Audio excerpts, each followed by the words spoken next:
All right. We are live. Um, hey, welcome to Wretched Radio, you terrible, dirty, dirty sinners. You wicked, depraved, worthy of damnation and wrath sinners. Um, we'll see. Let's see about this because I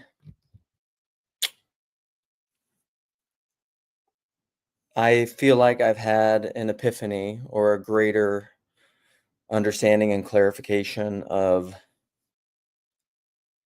Christian identity. I don't think it's,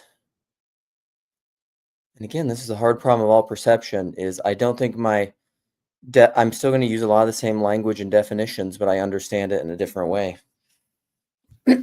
So I want to start with this text, Bible,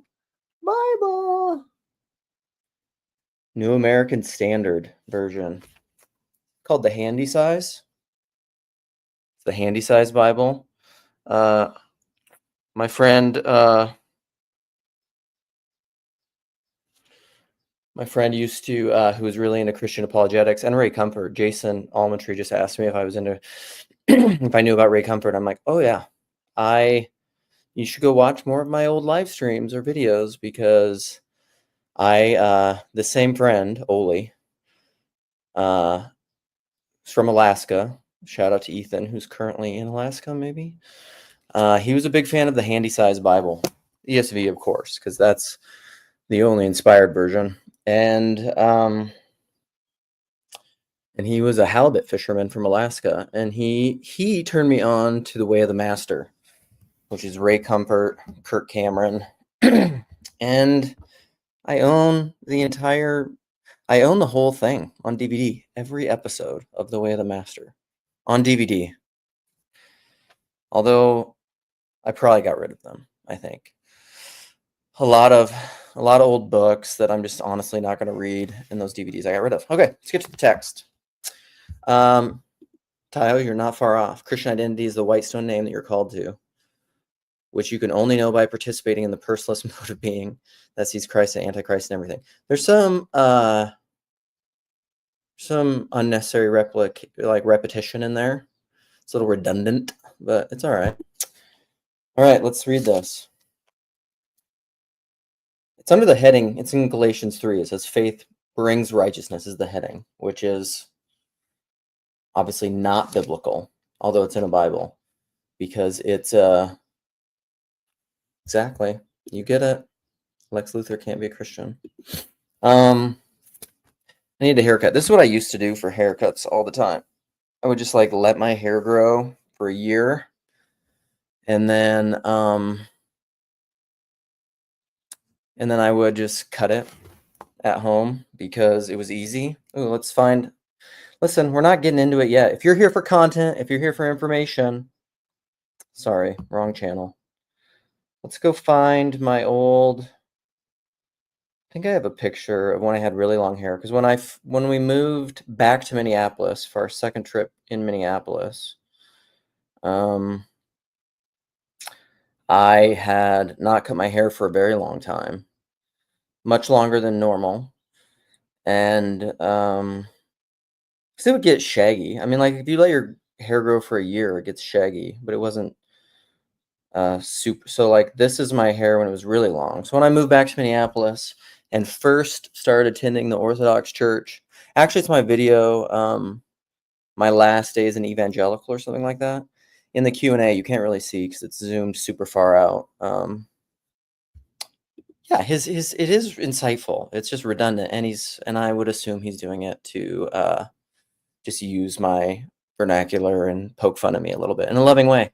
So this is me. Look at that with long hair. Look at that. Is that the same dude?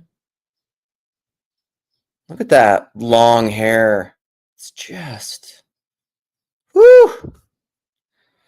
I also had a man bun sometimes at some point, because that's probably, I like mixing it up. I like having long hair, but I love this song too. It's on my playlist. I actually just came across a Rustin Kelly is this new artist that I like who does a cover of that song. Oh man, isn't it fun when new musicians do old covers of fun old songs? There was like that early pop punk days. I'm into it. Like Jess, my boy Jess is also into that. Jess Proviance, Job, as we know him around here, the Job expert, not the first rando Job, the Dutch Job, but Jess P. And he's kind of into some of that punk stuff. But Reliant K, for the moments I feel faint. Are you kidding me? Anselman had long hair days. Look at that. Okay, anyhow, let's get back to the text. Let's get back to the Bible. I want my live stream to be biblical. So right now when I'm reading the text, it will be biblical. But then when we go off of my interpretation, different people will have opinions on whether or not my interpretation of the text is biblical. I'll probably talk about Jordan Peterson's Jubilee thing, Jubilee, because I have many opinions about that, and I think it's related to my ideas of Christian identity. Okay, so Galatians 3 is about the law. Should we just read the whole thing before we get to the text? Let's do it. Here we go. You foolish Galatians, who has bewitched you? Before whose eyes Jesus Christ was publicly portrayed as crucified. There you go. Okay. You want to get into, my kids aren't apparently that great at grammar. My son, who's very, very a humanities person, has been taking his SAT and ACTs and things. And I think all my kids, I don't like their grammar. They have lower scores in grammar than I would expect. They're still, whatever. They're still fine. They're still good, I would say, but they're lower than I would expect compared to other things. Because my kids are very, they're very word centric, they're not as math and sciencey, although I was a chemistry major. And I think part of it is I had a really great, one of my best teachers in my life was a grammar teacher and taught me about diagramming, like sentence structure and diagramming, so you I can't even remember, like you square, I think, the subject and maybe all nouns. And then you circle the verb, and then you put a triangle around prepositions and things, and then you draw lines of defining. So this is, an adjective, and so it defines this noun or pronoun. And then this is an adverb, and it modifies this verb or adjective or adverb. And you do all this diagramming and structure. And I actually learned that in the Bible. One of my Bibles is just, this is why I say 1 Corinthians is my favorite book, because it's it's marked up. It's marked up high. Grammar must be taught. Yeah. So, but anyhow, Galatians 1. This is, in sentence structure, paragraph structure. What's the main idea of the paragraph? And in general writing, you should open and close with some connection to your main idea. And then the bulk of the paragraph, this is also body, right? The paragraph body, it has a head, it has an authority, it has a main idea, and then it has different members of multiplicity and unity that contribute to that body. A lot of this is what Jordan Peterson was talking about actually in that Jollibee thing. Anyhow, this idea from Galatians 3 and how they break it, the way they even put it into that chapter is because it's talking about a certain idea. That's why the editors and the biblical editors of chapter and verse and things eventually, at some point, I don't know when that happened, 1200s? I know that's when I think chapter and verse and things came in with the Hebrew scriptures, I believe. I don't know. Put it in the comments. I can't remember. But you foolish Galatians, who has bewitched you, before whose eyes Jesus Christ was publicly portrayed as crucified. So the main idea is Jesus Christ has been publicly portrayed as crucified. So the image is Jesus Christ crucified. That's also Paul in 1 Corinthians. I decided to know nothing among you except Jesus Christ and him crucified. 1000 AD. All right, William, this is something William would know. Thank you, William. That's when we put in chapter and verse. Because that's not the inspired. That's not the, the direct, the letters, what the original, what do they call them? The original manuscripts. This is something Alex O'Connor talked about this recently. The originals. We don't have any of them. No, it was Wes Huff on Flagrant, which is an interesting thing. Although, this is the quick aside. The one thing about Wes Huff and the Flagrant podcast, the first half was really interesting. It's just mainstream Christian apologetic stuff hitting mainstream in a positive light, which is fine. You know, who cares? But then, or it's interesting. But then the second half of it was a lot about hell and certain understandings of things that the Flagrant boys really pushed back on Wes Huff, and there was a lot of POS theology in there. So, oh, Lucas Voss, we're gonna Jason. I was telling Jason that we need to have a Gem Bros TLC, and you're included. You're included, my lovely friend. Thank you. Thank you. I appreciate McMo. I like your new avatar. All right, let's get back to this. So Jesus Christ crucified. So who has bewitched you? Who has drawn you away from Jesus Christ crucified? I don't know. Maybe more of us like best TV show of all time, first season of True Detective. Maybe a lot of us like Russ need to just, because he only had the crucifix there, and he would just look into that tiny mirror with one eye and just look at the crucifix. And he said, and Woody Harrelson's character, I'm forgetting right now, would ask, like, why do you do that? And he's just like, I contemplate my own mortality or something like that. All right, I'm going to go. Listen, Alex, I'm getting back to the Bible. I want to be biblical because you inspire me. Okay. So Jesus Christ, I'm doing some exegesis here. I'm saying Jesus Christ crucified, that's the image. And so who has bewitched you from that? Who has taken your eye off of Christ crucified? You know, this is the only thing I want to find out from you. So this is what Paul wants to know, right, from the Galatians. This is the only thing. Did you receive the Spirit by works of the law or by hearing with faith? Having begun by the Spirit, so he's obviously, you began by the Spirit. Are you now being perfected by the flesh? And this isn't, the flesh is not works. Okay, grace versus works, splitters. You know, the philosopher's privilege is to make distinctions without division. Don't divorce them. Don't split them. The flesh is, I believe it's sarx, right? It's the earthly as contrasted with the heavenly. And listen, we're also Christians, so we believe in the incarnation. So don't make Gnostic.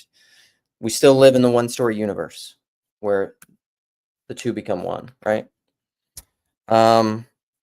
Did you suffer so many things in vain, if indeed it was in vain? So then, does he who provides you, I'm going to have to go faster with this, or else we'll just be doing a Bible study this entire time. Sorry.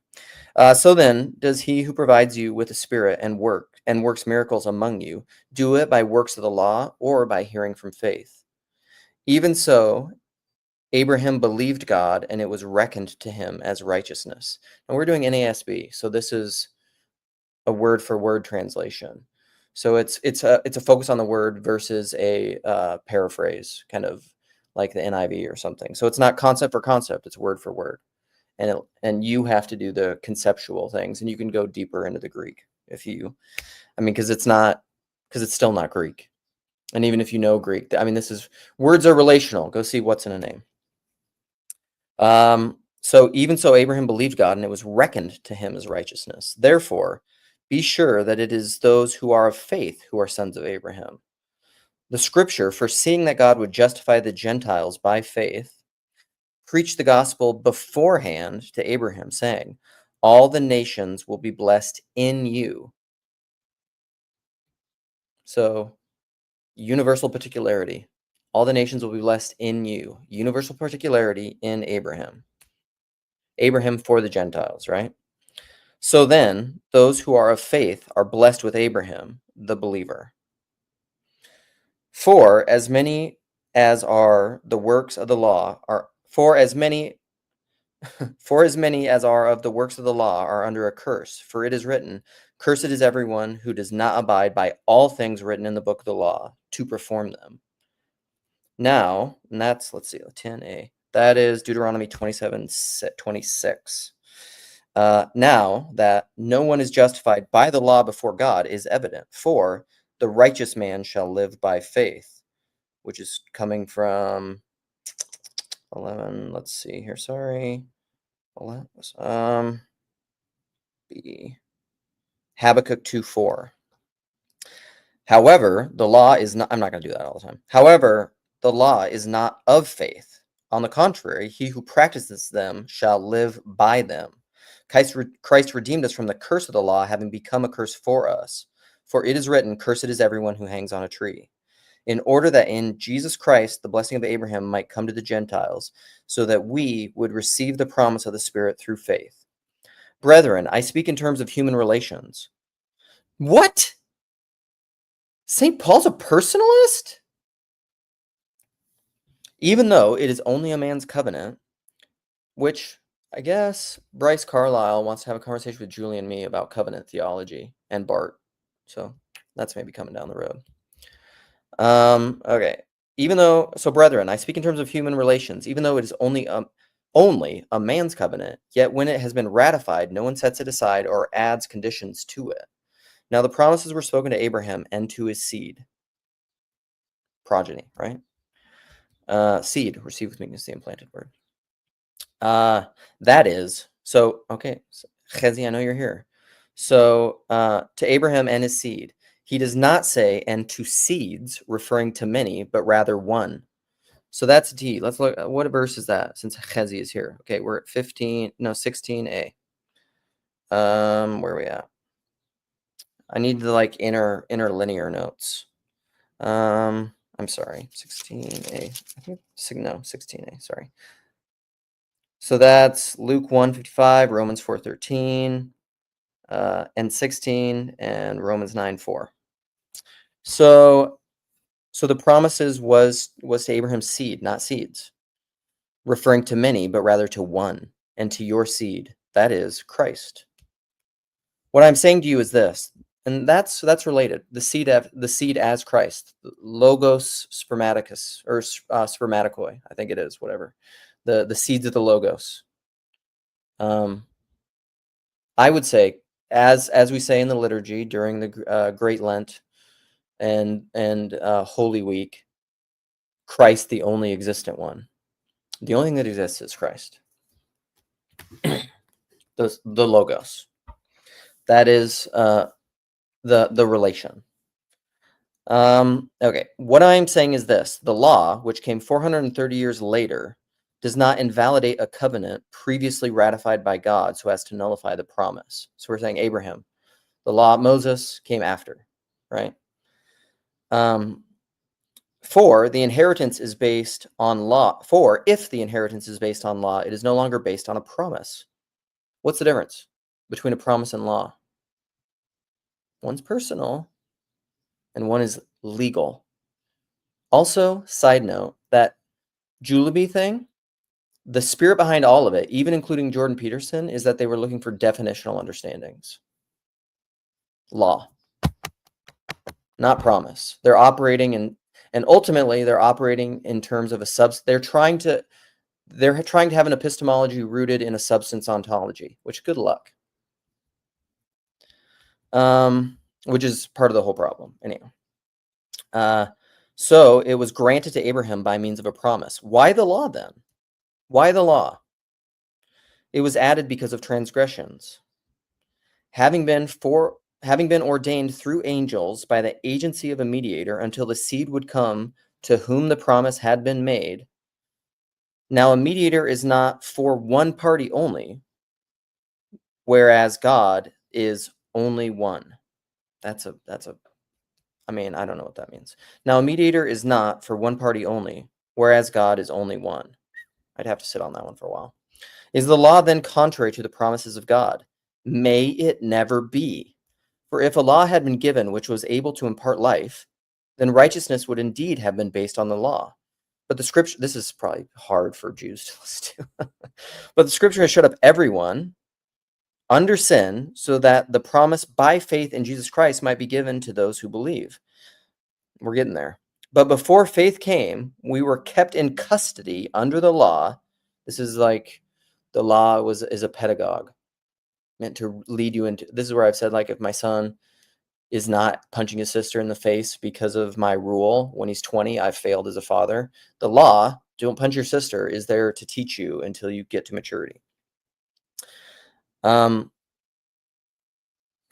this isn't actually contrast to what I think Jews think if you accept Jesus as the living Torah, the universal particular Torah, the embodiment of Torah, which is what all Jews, I think, are called to do, right?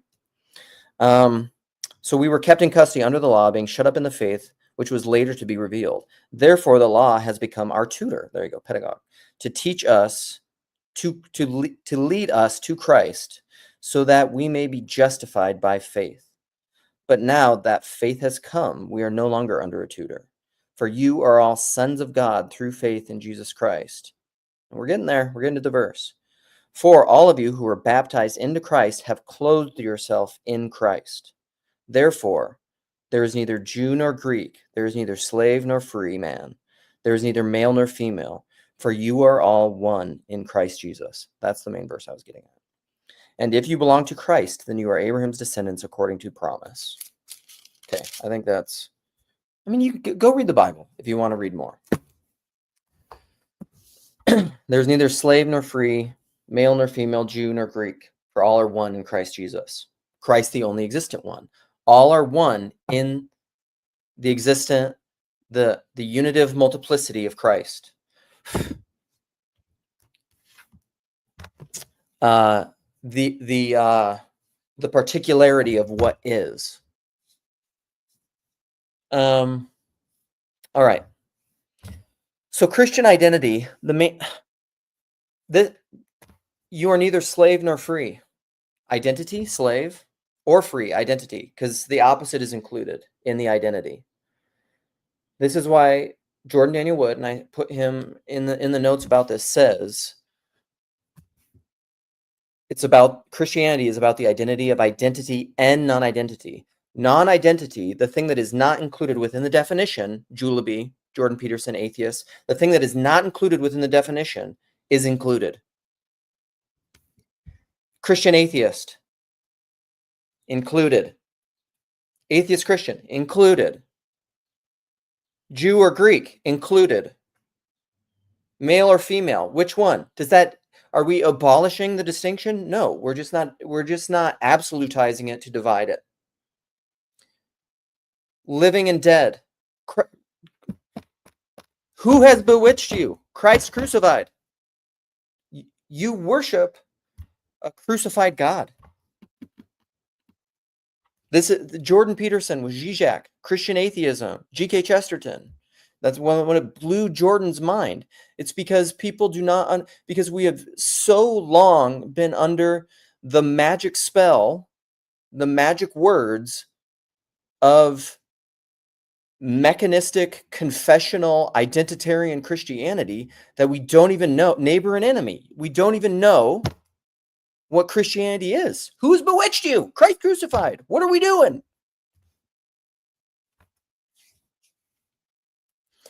If you set up your Christian identity to exclude the outsider and the other, you're not a Christian. And God willing, through repentance and faith, you will come back to Christianity because you're also not excluded. Because whatever is included, exclusion and embrace. This is like, that's that David Bentley Hart article that I was talking about, election, in my last live stream. What is the purpose of election or power? Let's read George MacDonald's power thing again, which Cal so graciously wrote down to me because I haven't committed it to memory. Because George MacDonald sometimes is tough because he's confusing like I am confusing. So like mere lonely power has no power to create. There's a difference between power creation and manufacture, right? Mere lonely power has no power to create. You can only manufacture with power. But love is the power of power. Love is the goal of power. Power manifested for love is not power over. It's not lording it over. It's power for love. Let's all, I mean, should we just stop and sing Celine Dion?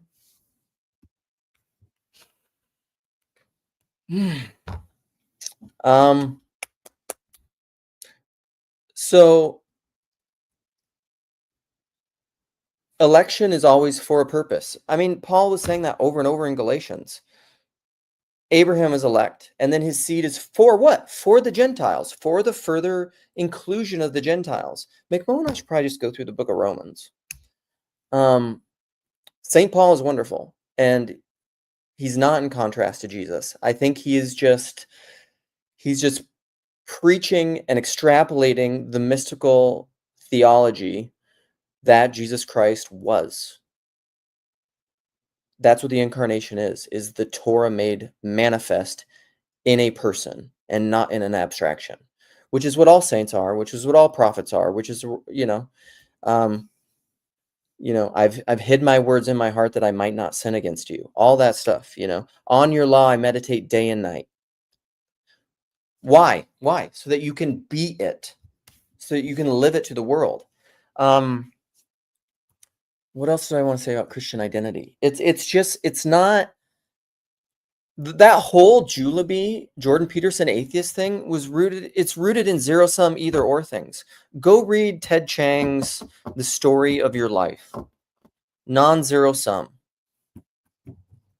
And it's rooted, and I think a lot of it, honestly, is rooted in Western consciousness, English-based intellectual pursuit, which has the linear progression of time. Like they're just like when they go into arguments of just like, I don't think these like started in Christianity and like they came before Christianity. Who cares? Like if you're framing everything in like a linear time and you think of only mechanistic causation within time, you're just there's so many. What is the thing behind the thing behind the thing? Justin Vernon. I see wheels within wheels within wheels. Fable Sable. And this is what, yes, and this is what Jordan said at the end. I want to open this up because, again, I don't want to do this for a long time. I've probably talked enough. People come in and talk about it. Hopefully, I would like to stay on the topic of identity and non-identity, so I'll probably exercise a little. We could talk about some of the Jordan Peterson stuff with the atheists, but only as a way of illustrating it. And I was because that's what Jordan ended up saying at the end is the way they set it up was interesting because it was it was a little weird of like whoever sprints to the chair first gets to win. So Jordan would throw out his first assertion, and then the atheists would come, or self-identifying atheists, because again, this is what it is. This is what identitarian is. When you the dominant paradigm, and I said this recently too. It's what Jordan Hall described as paradigmatic versus tonal. When he's saying like you switch from this paradigm to that paradigm to this paradigm to that paradigm, and you frame everything within paradigm, that's fundamentally rooted in the egoic intellect because it's rooted in your self-identity and your conscious articulable propositional self-awareness to a set of ideas. And so you're like, I like this set of ideas, and everything I believe is within this set of ideas. That's a paradigm.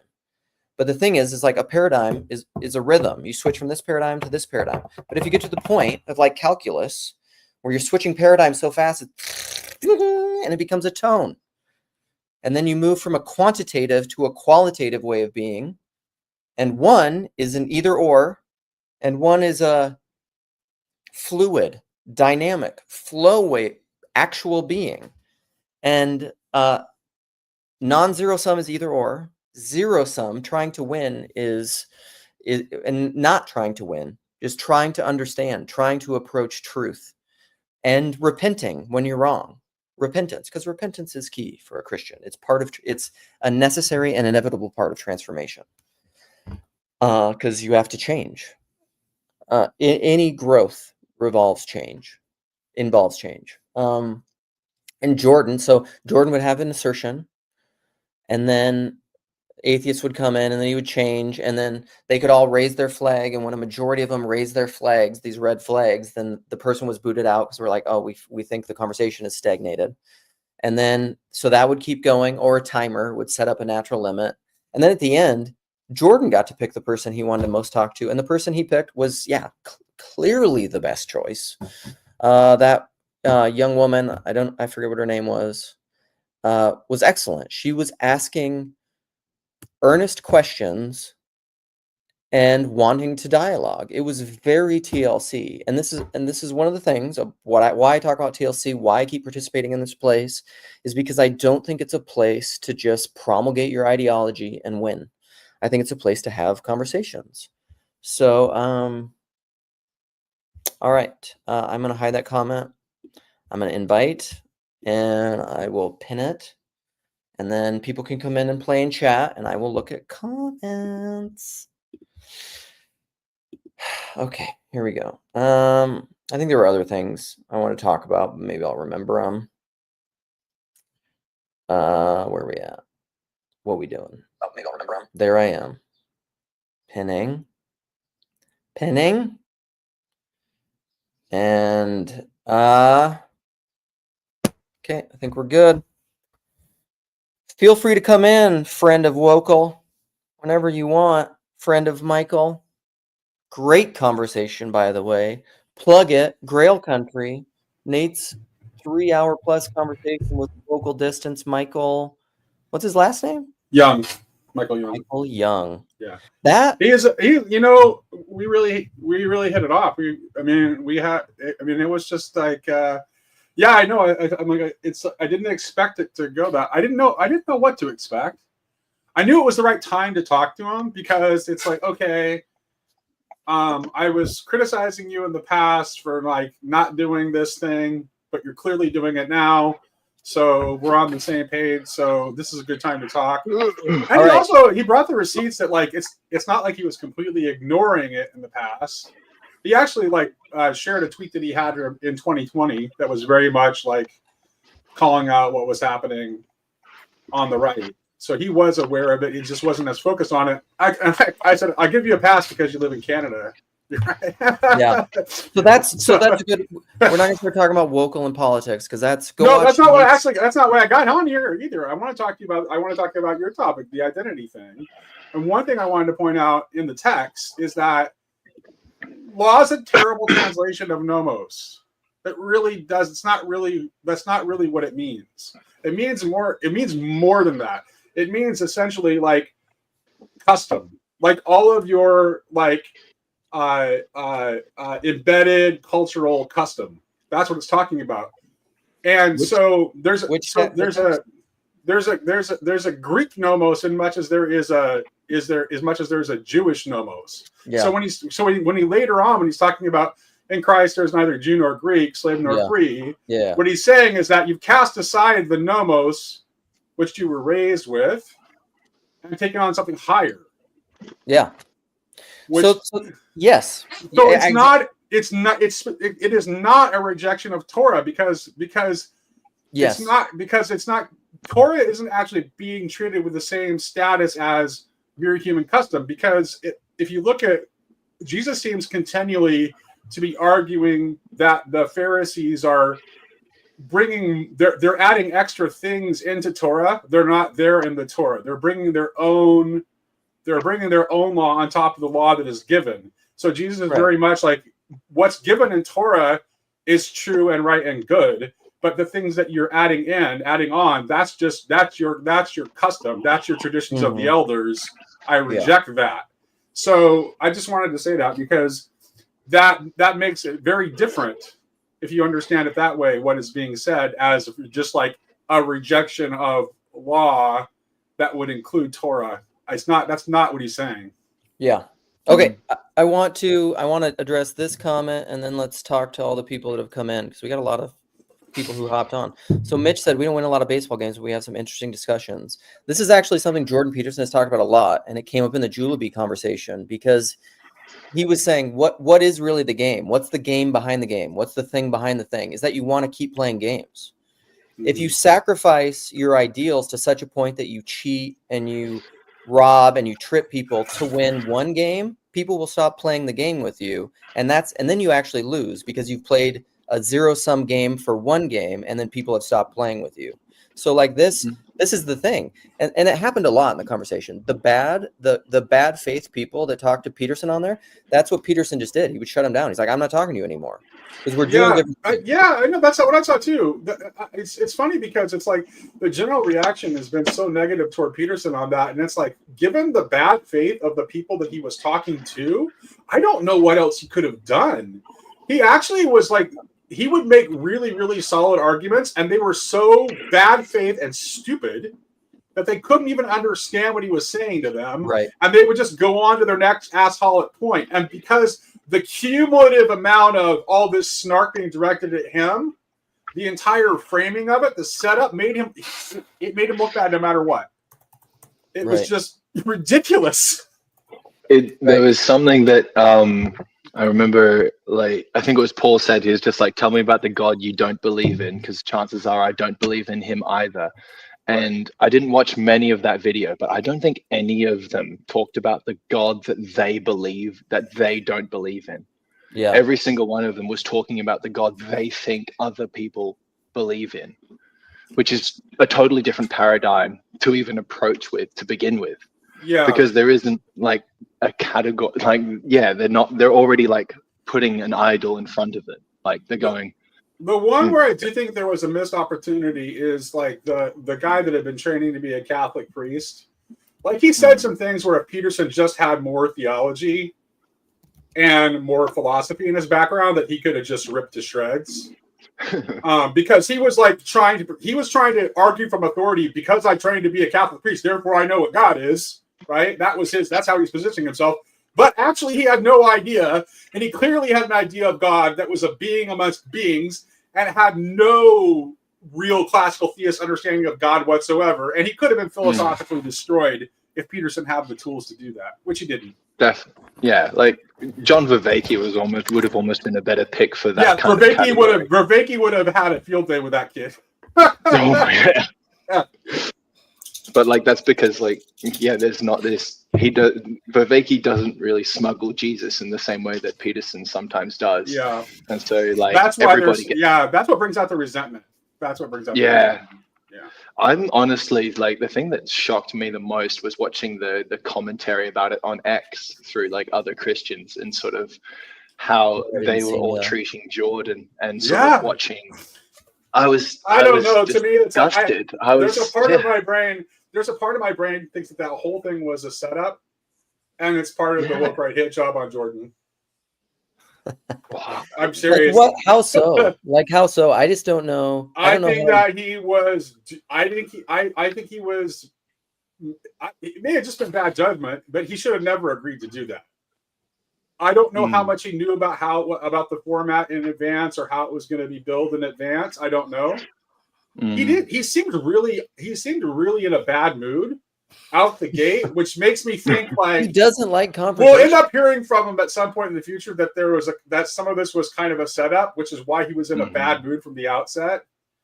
But yeah, I'm interested in like you talking more about sort of the right wing woke right hit job, because I think you're right, and I posted a video like 5 minutes before I realized this was going live, and one thing that both sides really see, and sort of this is something that Jordan really does stand like head and shoulders above, is there's something very conscious about Jordan's interactions and relationships, and there's something very unconscious about the sort of woke left, woke right sort of impulses that run through these things. Okay, sorry, I don't want to talk about woke right and woke left and a bunch of other people came on here.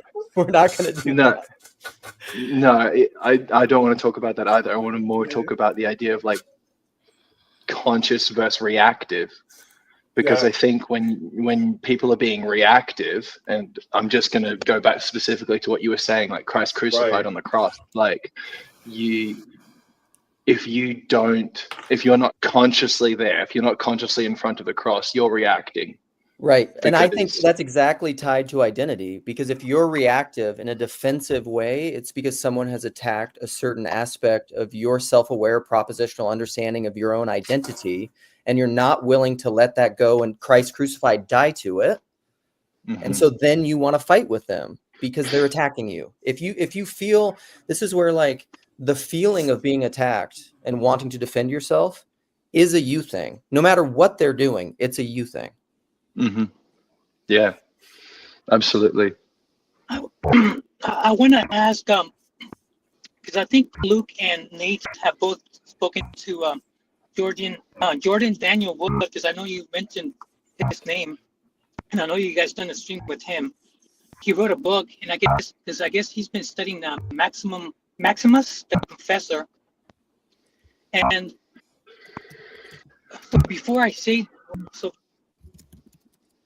what I know is, because look, I'm still trying to learn, and I'm trying to go to the early church, and I do understand that even before, so even at the time of Nicaea, we have Jerome, we have Augustine, we have the Cappadocians, and I know that Jerome went to the East or Middle East, and he got to live with studied under Gregory of Nazianzus. Sometimes I mispronounce his name, but anyways, and what I'm saying is, they, even though Augustine didn't agree with Jerome, or they don't agree with some of the Cappadocians, never did they consider one another not Christians, and they all were influenced by Origen, and never did they. I mean, they didn't believe some of the stuff that his hypotheticals, like maybe this, maybe that, but they didn't think he wasn't not a Christian. So what I'm saying, as far as Jordan Daniel Wood, is it would be nice if we would be able to talk to Christians without putting a certain denominations, like, oh, I can't talk to you because you're not my camp. I can't talk to you because you're not my camp. I don't, as if we're not trying to learn. Should we be trying to learn? Should we be trying to be genuine about our desire to learn more about Christ and whatever he established? So that's my as far as since you guys spoken to Jordan Daniel Wood, Maximum the Confessor, I believe he got his hand chopped off and his tongue cut off because he was trying to right. So there's a point where we go too far, obviously, where people try to science people. But should we be talking to one another no matter what camp we're in? Yes. Or is that Sorry, I got to do an admin thing. So we'll talk about that. But Chad is limited time. Chad, what's up?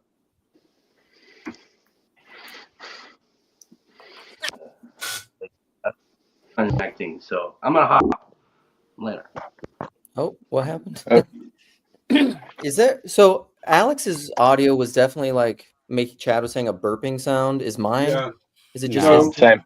Oh, is it?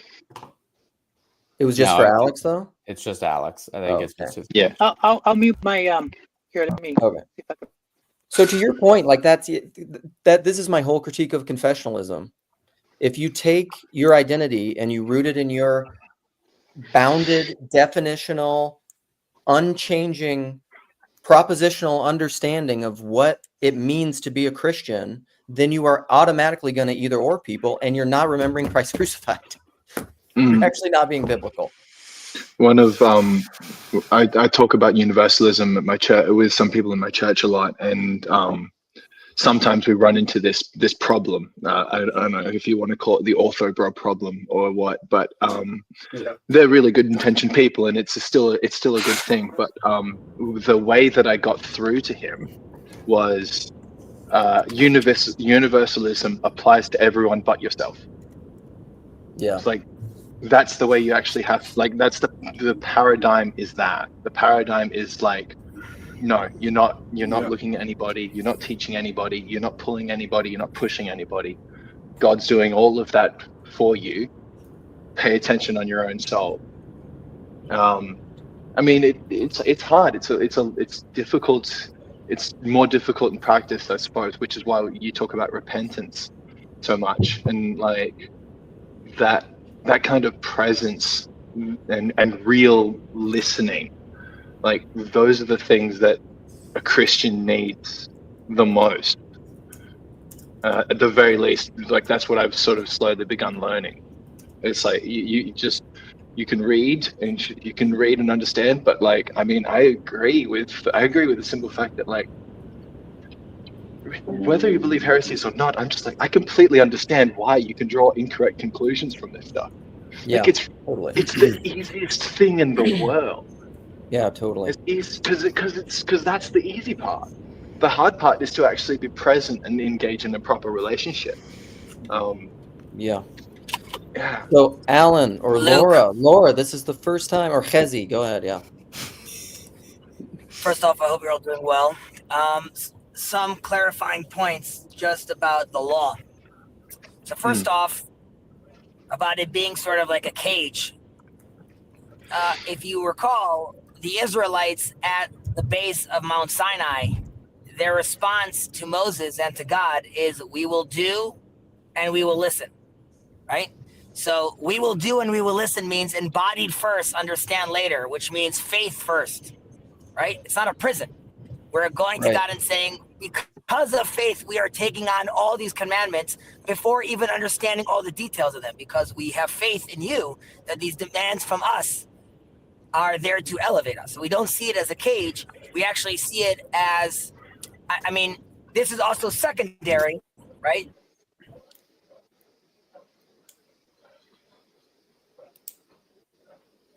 Did we lose You him? cut out. His faith was weak. And one thing is initially, do you hear me? Oh You no, cut you're out. chopping in and out. You- That dang Israeli cellular. God damn it. Am I still choppy? No, I can hear you now. Yeah, you're much better now. You started secondarily again. I was saying that right, us accepting the commandments is due to faith. I said originally, the promise to Abraham are the nations of the world, the families of the earth will be blessed by you. Okay, and that is plural, right? It's not that there's one seed over the other, and even the election of Israel, which only happens at Mount Sinai, that wasn't the original plan necessarily, is when God is looking for not individuals, but a nation to serve as an elect nation for a purpose of education.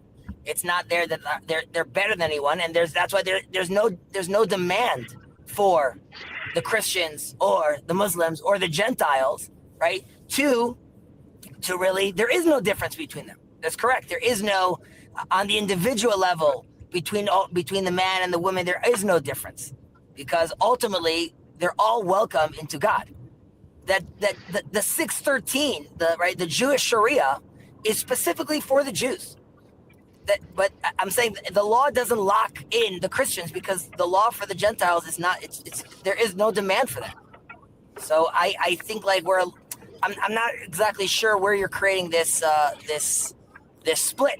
Like, why is there a demand to assume that you have to keep all the law, or that it's a cage? If there's no demand for the Christian anyways to participate in the law. I think that's right. I think you're exactly right, Hezi, and I think essentially that's what I was when I came in. I was trying to say that's what Paul was saying. Yeah, I don't think he's not. I think he's pushing back on the law as an absolutized static thing. Like this is where, like, lean not on your own understanding. If you have an understanding of the law, which is why I wanted to say that it's if you are hearing Torah when Paul is saying nomos, you're not hearing the right thing. That's not what he's calling out. He's talking about human custom that is added on top of Torah. That's what he's talking about. Yeah, habit almost, like, yeah. Correct. And even that part of the explanation of the mixed multitude, right?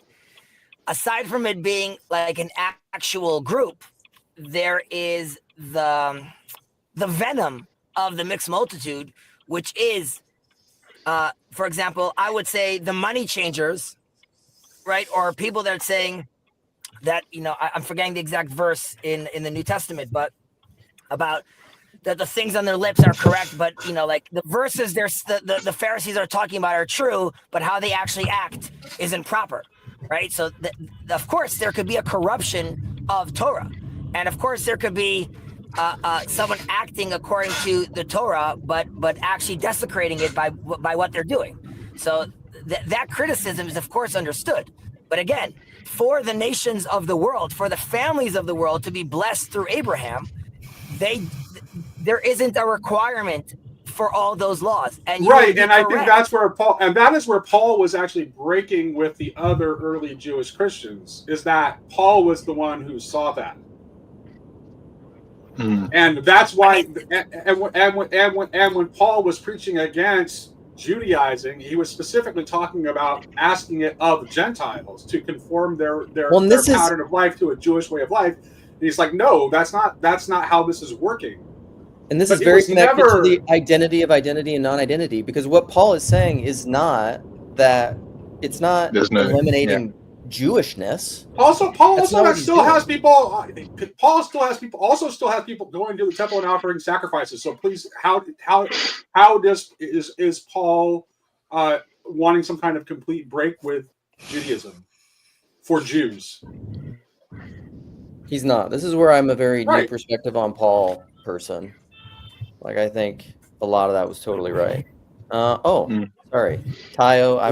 I just told Tayo he could come in whenever, but he can't. I gotta jump in a second. Yep. But this is a little different topic. But one thing I wanted to add with the no Jew or Greek and the identity of, like, just to like touch like the day to day of like what this means and like how I think of it. It's like, if you take golf lessons, you can ask your golf coach like how to swing a club, do whatever, but that will always interact with other identities of like, oh, I can't make it to my golf lesson, I have to take my kid to school. And but if you ask like, hey, golf instructor, should I take my kid to school or should I get my golf lesson? Like, you can't ask that question. You can ask him how to swing a club, you can ask him this, but he can't be the identity of all identities. He can't tell you how to raise your kids. He can't tell you this or that. And so, like, all the time we bump into things where multiple identities are intersecting. And it goes back to Luke, what you were saying about like becoming like you have all these paradigms, but you can only have one paradigm. You only have your one life. There's only this one reality. So you can't jump between like, what would Jesus do? What would Michael Jordan do? What would a good parent do? What would a good father do? What would a good son do? Like, there's two, like, you're always switching. So you just have to have the one identity that consumes all the other. That's the whole mystery of Christ in me. Yeah. That's Jordan's whole point. Yeah. So just like, but you know, it might sound like highfalutin, but it's like, you see people who, I mean, in sports, like as lame as an analogy as it is, like people whose entire lives become their kids' travel sport because their identity is like, oh, we're flying to Florida to take my son to a soccer game. We're flying to Alaska because this and that. And like my friend works in youth sports, and it's like their entire identity is lost in this one thing. And then their kid turns 18 and like goes to a D3 college and plays mediocre soccer. And they're like, they've given their whole identity to this like demon basically, or this like false spirit. And then they're lost. And like, you can do that. You know, it's easy to point to the parent who spends $80,000 on their kid's soccer to get them into a D3 college. And then like become like an accountant, which is dumb. But it's hard for us to be like, I'm that same person. You know, I have demons in my own. I'm praying to a false identity in this situation. I'm using the wrong paradigm in this situation, which is like why we need Christ, because it's like, well, Christ is always the right identity in all situations. And it's universally particular, because the problem comes in is when either through whatever lower form of identity, whether it's a confessional form of identity, an ethnic form of identity, and then you want to absolutize that and make everyone else conform to that lower level rather than the whole mystery of Christ. That's why it's necessarily a person. Yes. Like it cannot be your identity. It's not you crucified. Yes. It's meant to be baffling. It's meant to be unknowable. Like what happened on that cross is meant to be something that you will never fully understand or get. You'll never comprehend. Well, it can't be You full. will definitely know it. It can't be abstracted. It can't be like, oh, well, I have it all in my head right now. I have all the propositions that stem from the crucifixion, that stem from Christ. It's like I've taken all the mystery and turned it into a Boolean cube, and then I can apply it, pocket sand, like, oh, I read the Bible. Here's my little one line, like, it does need to be abstracted. It necessarily does. This is 2,000 years later. None of us were there at the point, and the actual point in history when it was crucified. The story had to be abstracted and packaged in a way such that I can represent it again and again and again and again. So all forms of abstraction is necessarily lead to tyranny. It doesn't mean you got in a box and you're trying to instrumentalize it. But abstraction it's not completely mysterious though, because you're roboting, Kezis. I just wanted to say that, like, there's a way in which, like, yeah, you're gonna have to. You might just have to do text, Kezzy. I'll highlight your text. Go ahead, Nate. Can you hear me? Okay. Yeah. Oh, yeah. Go ahead, Hezzy. You go now. first. Try. Go for it. All right. I was just gonna say something about not knowing and the limits of our understanding. Oh, good. I was going to talk about the same thing, so let's hear.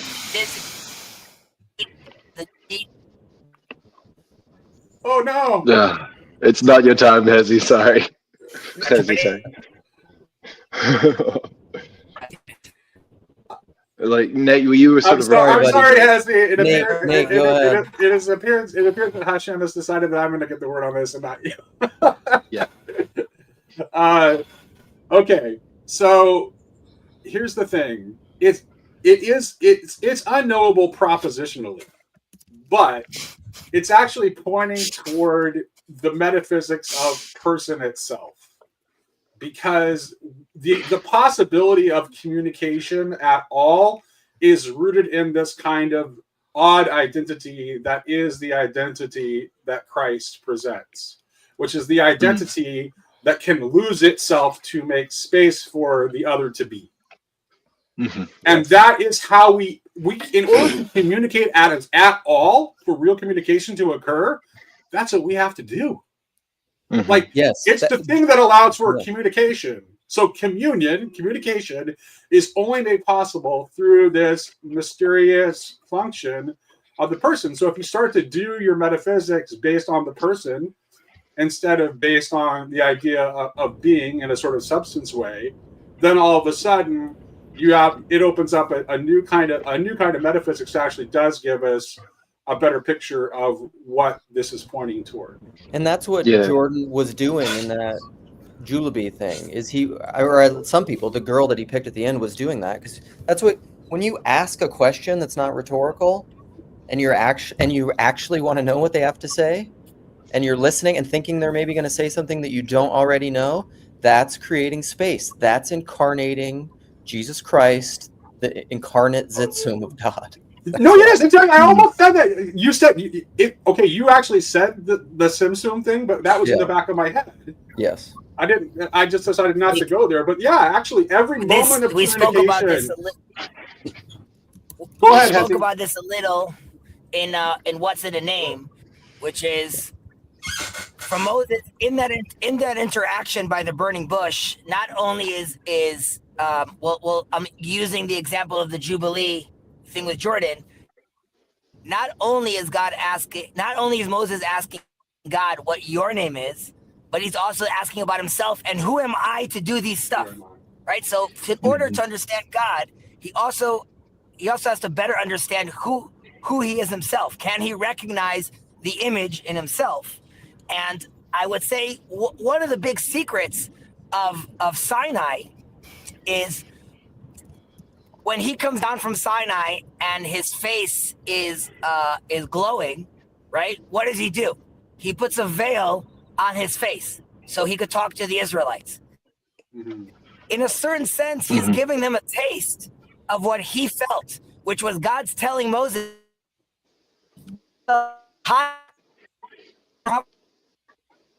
no, he can't. The limit is there's always going to be a veil. There's always this level that you can't reach. So when he comes down to the people and does his veil, he is showing them in a small, in a micro way, this is what my expression, this was my relationship with God, which I'm clearly talking to someone. Yeah, precisely right. And the reason that there's always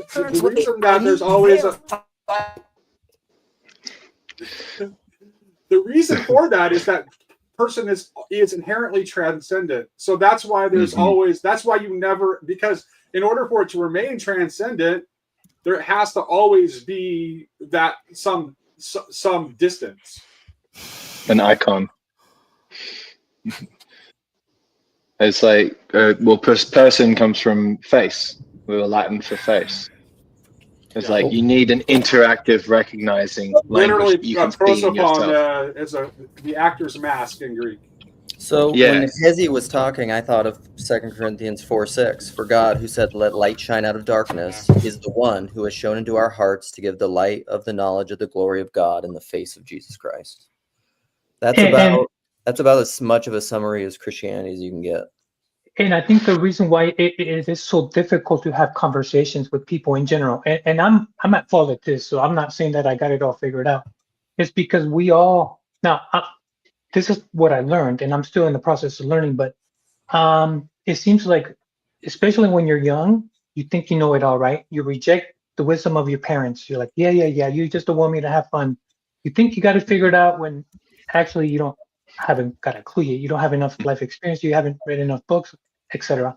But what makes it so hard is that we, in our own little mind, we seem to think we're right. And we also want to change your mind so that you can see my point of view because I'm right. And that's why I'm unwilling to learn I'm unwilling to listen to what you have to say, because all I want to do is just pitch to you my point so that you know what I mean. And that's the problem, is that we very seldom even look into ourselves to know, wait a minute, I haven't got this figured out.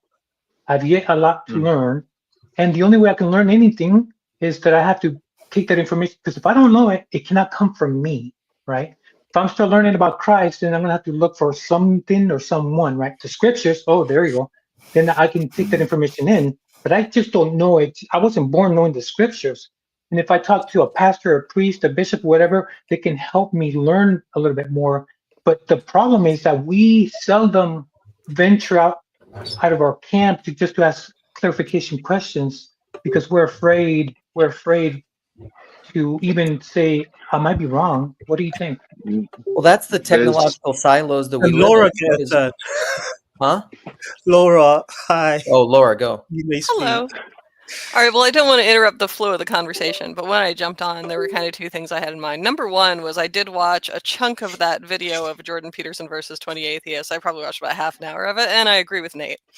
Then the other thing I wanted to say was, oh yeah, regarding the identity question, I don't know, you tell me if you think this is relevant, but when I was a teenager, I was driving home from the grocery store and just thinking about things.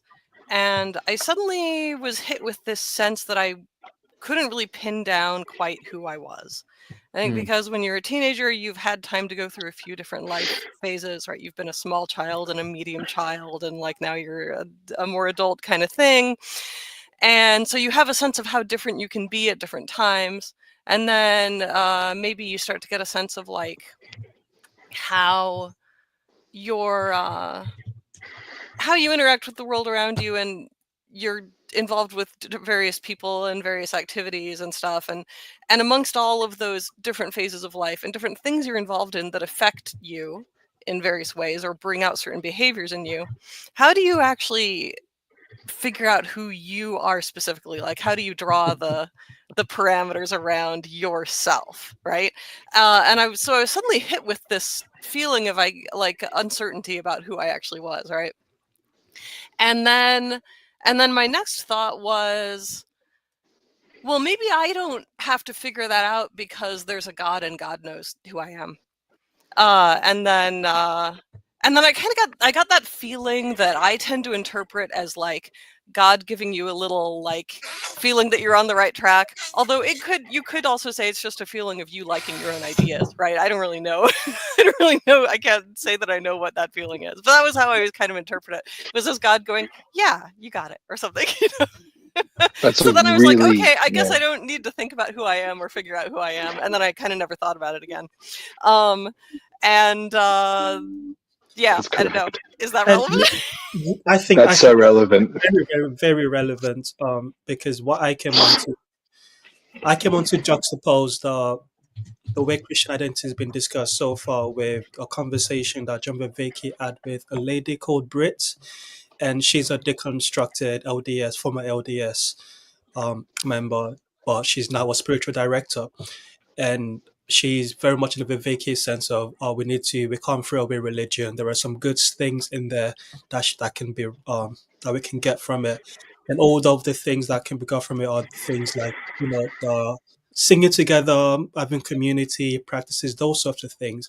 But what cannot be saved is the truth claim of there being a God, because she's still an atheist.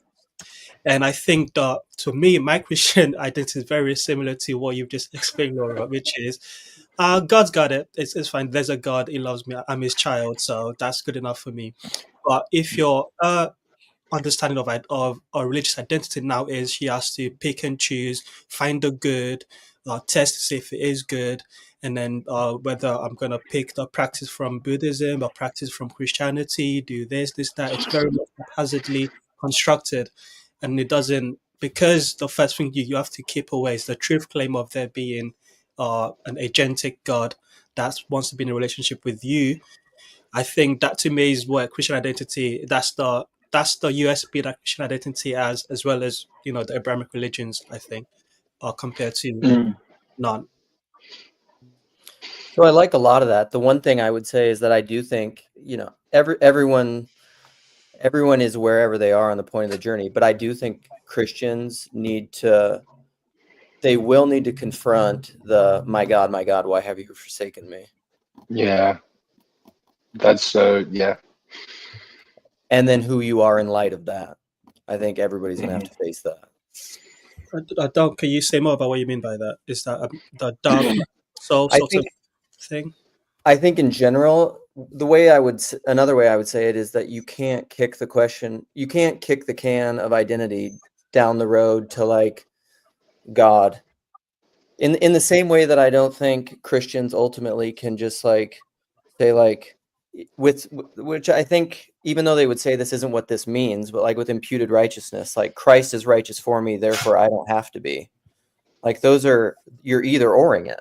Christ is righteous, so you have to be. I would agree. I don't have to die. No, you have to die. That's what it means, Christ in me. I would agree with you if that's seen as sort of the be all and end all. But I think what I was trying to say also is that has to be the starting point. If you don't start there, you're not going anywhere in terms of actually finding a cohesive identity. If it doesn't start with, I think Tayo. Let me see if make me sure I'm not misrepresenting you here. But what I essentially hear you to be saying is that if you don't have a concept of the divine that expresses itself in a personal God, then you aren't going to be able to have any source of identity, because because you come from something that doesn't have person, right? Yes. If you're a person that comes from person, you can begin to have an identity and understand how to relate to everything around you. But if you are just a person that somehow come from nothing,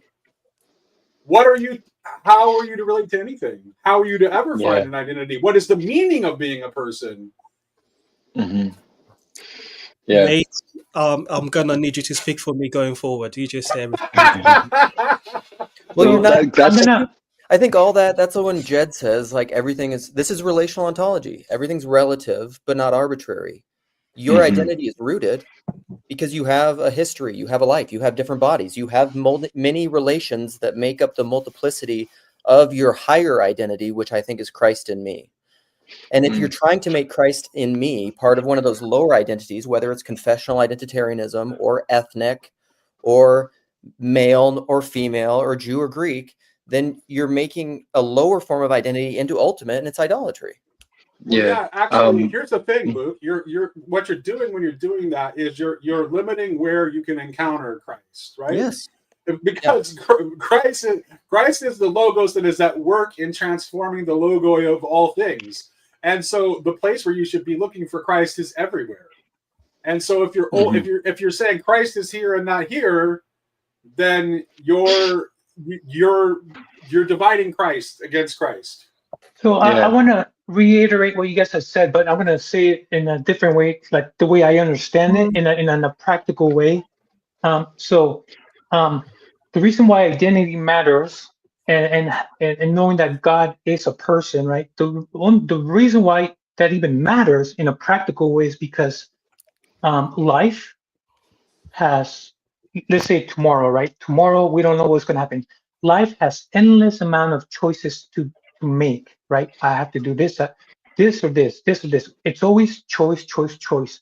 And if we are if we're chasing after the wrong God is a jealous God, we're just going to fall flat on our face because we don't understand who that person is and what he wants from us. So in a practical way, knowing who he is really matters in how I will make my future choices, because I'm going to make my choices with him in mind.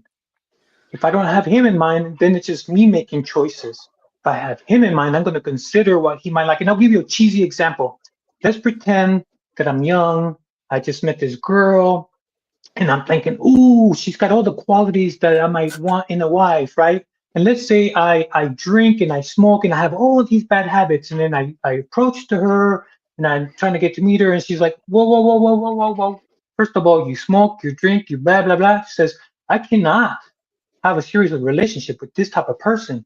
Now, at that point, if I know that person and if I know what they like and don't like, and I know what boundaries they put, then I would have to make a choice where, well, do I want to keep all these habits that she wants no part of, or do I say, no, I guess I won't be dating you. I choose my bad habits. See what I mean? So in a practical way, if we know him and keep him in mind, it will affect how I choose my choices, how I make my choices. Does that make sense, or am I wrong? It's how you want to be seen. It's like Christ in the heart of every man that sees me, Christ in the heart of every man that hears me. How I live my life. Forget about whether people understand me or misunderstand me. That's beside the point. I'm saying how I live my life in a practical way. Am I right or am I way off? I think you're right, and I think that points to the double-edged swordness of identity. Yeah, I'm going to say something about what you said, Laura. Tayo's saying I put up a video about sort of the Jordan Peterson video as well, because he kind of he did that to my identity, like in my mid-20s, where I thought I had an identity that was like based in something, and then he really rattled it and was just like, you don't actually know what's going on. You don't realize that there's an unfathomable mystery. And like, to paraphrase, I was an SJW kind of extra political spoken word poet, and ran into Jordan Peterson and realized he had valid arguments. And then, identity problem ensues. But the thing that sort of, this is like, that I feel like it's all being said is, you can't deny what you're hearing that you recognize is holding a place for something that's in you. Because when Jordan was like speaking these arguments and he was having the debates and the suspended interviews, he was doing it, he was not holding something, he was showing something. And he was showing something that we could all recognize as true. And he was doing it to somebody who was almost actively hostile towards them. And at the time, the culture was sort of shifting through that way. But what sort of like Jordan ended up doing for me was going, it's like, no, you need to actually listen to these things. You cannot go a priori identity first. You cannot go anything goes, whatever any minority, immediately bad, immediately this one good, anything like that. It's a much more harder, much more individual by individual, personal, relational issue that sort of comes out of it. And it's effectively because when you're worried about your identity, or when you're not worried about, when you're declaring your identity, you're not listening.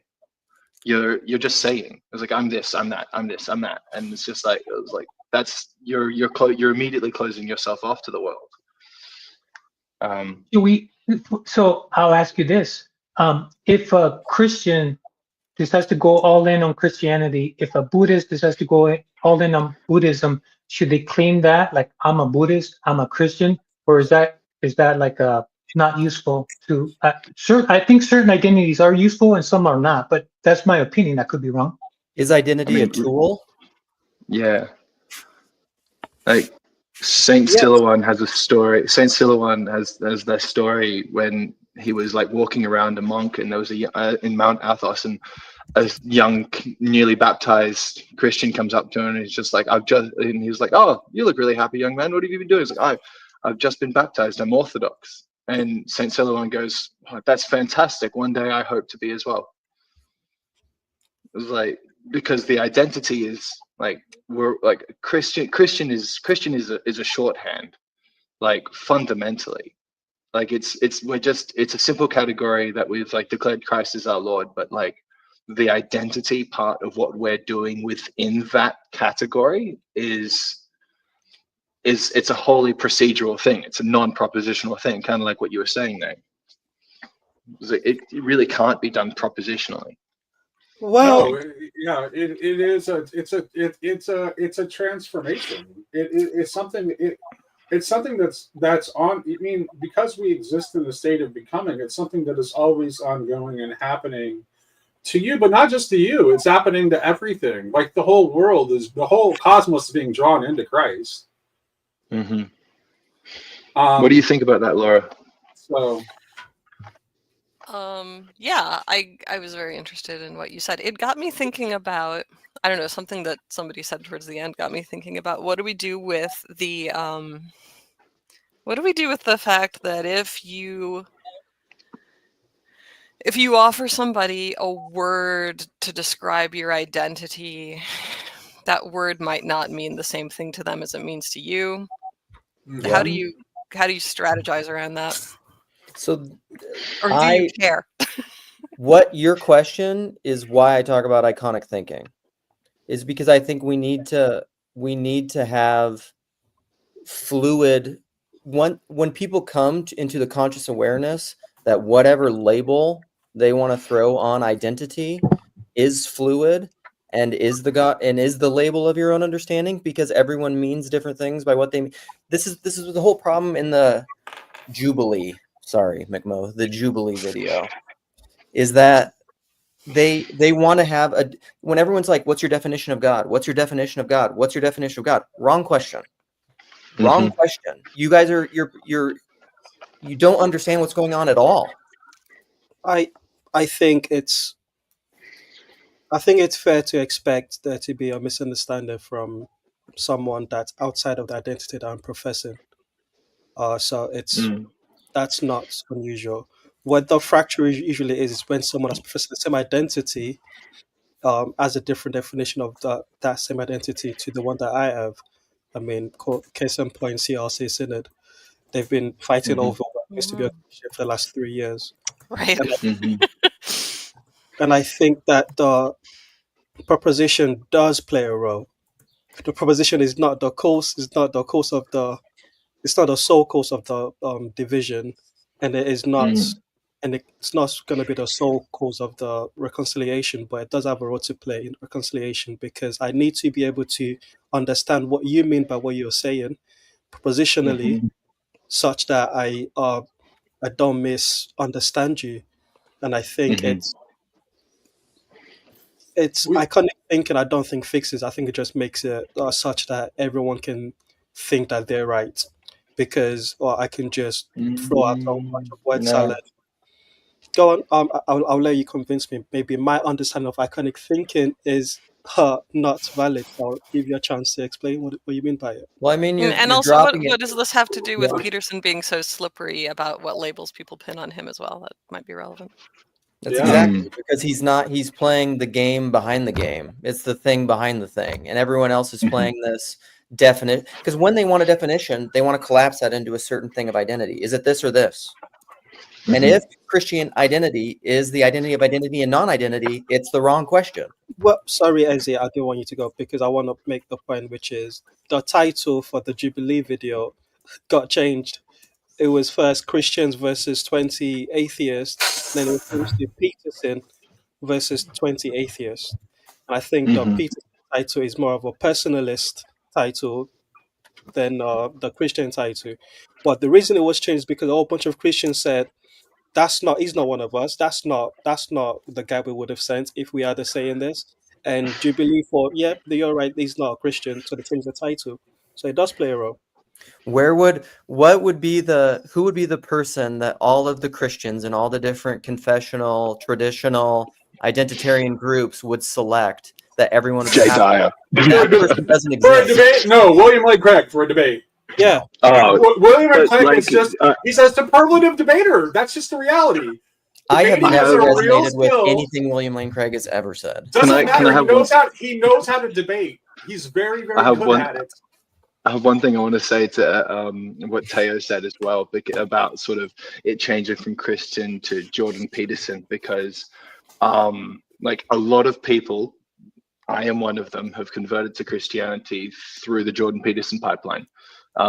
It's like I'm hook, line, and sinker into that. And a lot of people I know who have converted are judging him for not doing what they did. But one of the things that I think is happening, and I truly do believe it, is I think people go, oh, he's just trying to be stubborn. I don't think he's trying to be stubborn. I think he's trying to keep both feet on, like, one foot in the secular and one foot in the religious intentionally, so that people can continually cross the border. Because the moment, and this is a tragic thing, is that the moment that he becomes a Christian in somebody's categorical word, then immediately he is blocked off from being considered by other categories. Like, he's no longer a dynamic object. That's because he doesn't want to play the identitarian game. Yeah, and it's not because he's stubborn, it's because he cares about people. Yes. Like, that's what he's doing. Like, it's a deep act of love that he's actually participating in. And I mean, I do think sometimes he is. I'm sorry, I'll let someone else. You go. I'm actually I was actually a fan of the Jubilee, Jordan Peterson, because there's two ideas in Judaism. One is in the Talmud says, he who rejects idolatry is called a Jew. That's number one. And number two is we have an idea of the rise of the atheist or the heretic is not a negative. Rather, that's another stage of rectifying God's name. These are, and I think Jordan Peterson, in a certain sense, I think we're all witnessing. This is like the next stage post the new atheist, right? Sam Harris and Dawkins, and she even mentioned Dawkins, and he already categorized Dawkins as one of these people that is like culturally Christian. He's not fully there yet, but he's on the path. And I think even the fact that they're having a hard time with him being Christian is because even that, I hope you guys take no offense, even that is also like a term that eventually I think the Christians themselves will take off of them, because it's larger than just that term. And when it says he who rejects idolatry, is because we're all moving towards this more abstract understanding. And what we just saw in this Jubilee, these are the last breaths of atheism trying to be articulated. And the frustration is because they realize, like, well, we categorized it and we this and we all learned and we studied, and like you could see it's falling flat, because ultimately they're also admitting, and they're saying like, oh, so you're not that thing, you're thinking it's something else. And he's like, you're right, it's something else. It's more than what you're saying, and it's more than what I'm saying. So us seeing this frustration in them and seeing these kids get upset is, and even Jordan's attitude to one of them saying, I'm done having this conversation, which is like, we don't have to waste our time anymore with like nonsense. but we will engage someone that's truly seeking. So I looked at this as another stage towards rectifying God's name ultimately, but we need to go through all these layers of they have to remove all these layers of the peel to get to this unknown known status. And did Ben Shapiro email you that last night or this morning? I'm just kidding. I thought that was beautifully put, Hezi, and I think you really brought out a lot of the positive aspects that probably some of us missed. I do think one thing that's kind of been left out of the conversation in some ways is the way in which identity isn't really even a question until Christ. There's a sense of like, well, are you a Philistine? Are you with? I mean, anytime God appears, there becomes this kind of question of identity, and oftentimes, I think both in the Old Testament and the New, but I'm thinking primarily through Christendom and Christianity, the Christian for Christianity to even begin to do its work in an individual's life, that person has to take on repentance, right? Like even in the traditions where you're born into it, where you get baptized as a baby, there's still that kind of chrismation, or what's the other word for it? The confirmation that if it's done properly, it seems to me obvious that it would include some sort of repentance.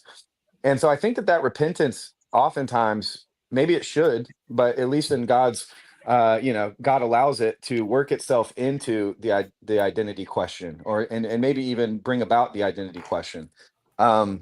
Because there's a sense in which, like, Peterson can't really say like I'm a Christian at the beginning of it, or like identify as a Christian, and because the activity isn't really a Christian activity, like it's not like probably the Christian move is to remain silent in that, or maybe distinguish between the Christ-like and the Christian, because the Christ-like move is to stay silent and let all of the atheists kind of tell you why you're wrong, and just greet them with a kiss as they leave, and so but the Christian perspective is almost exactly what Hezi said. It's like you do your best to be honest to the truth, admitting that there is this kind of deep brokenness within you that if it were not so, Christ would not have had to die.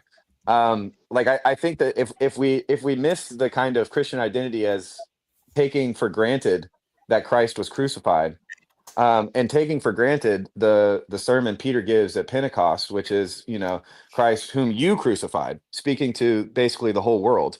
Like, I think if we miss those things within our conversation about quote unquote Christian identity, I think we're really missing the boat.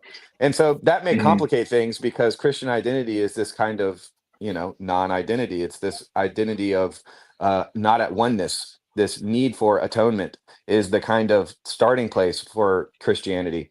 In many ways, like kenosis, baby. So yeah, I just wanted to add those in, but I've got to store up my my chi for my rando with PVK. What? I'm recording this afternoon. Yeah, What? Keep an eye out on corner. Amazing. You'll finally get the full McMo story. Can you either pressure him to release this straight away to us broke people that aren't on the membership, or link and share it to some of us? Please. Hey Tayo, have you considered getting a job? I'll play it by ear, Tayo. I'll give a little wink to the camera if I can squeeze it in, just for you. Appreciate it, brother. All right. I wanted to share this. This is from the Jubilee thing. The Jubilee, the Julabee, the Jolly Bee. And this person is mocking it, right? Because they're saying like, is your name Jordan Peterson? Okay, I'm done with you. That's a funny one. I'll give it a thumbs up. I heard this in my head. And then like, what do you mean by mean? And then, because I replied in here and I said, actually, not a bad question at all. I just did a video on what's in a name. Do you know what a name is? I don't think it's a static definition. Because a definition of what? There's a referent definition of what? What is the thing behind the definition? Why are we And then they said, what do you mean by fair? What do you mean by by? And I'm just like, these are the people who are just like, when Jordan Peterson says, I'm done with you. You're playing a linguistic game. So read? Sorry, go.